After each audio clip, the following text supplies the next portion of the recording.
My name's Katie Tolles, and I'm the Artist Services Coordinator for Allied Arts of Whatcom County, which means that I coordinate artists anywhere where they're selling or exhibiting their work at any of our programs. This is our Holiday Festival of the Arts, and it is 100 local artists in one location. We sell 25,000 objects over the course of the Holiday Festival. Artists are offering crafts to gourmet food, to paintings, pottery, jewelry, everything in between.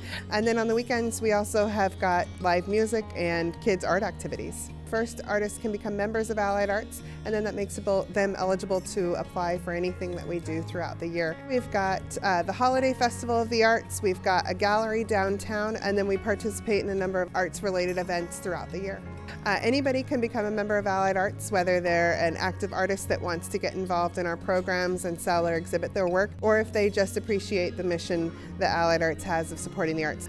All the money goes back towards expanding all of our programs. We are on all the big social media at Allied Arts of Whatcom County, also alliedarts.org on the internet, or you can come into our office at 1418 Cornwall Avenue.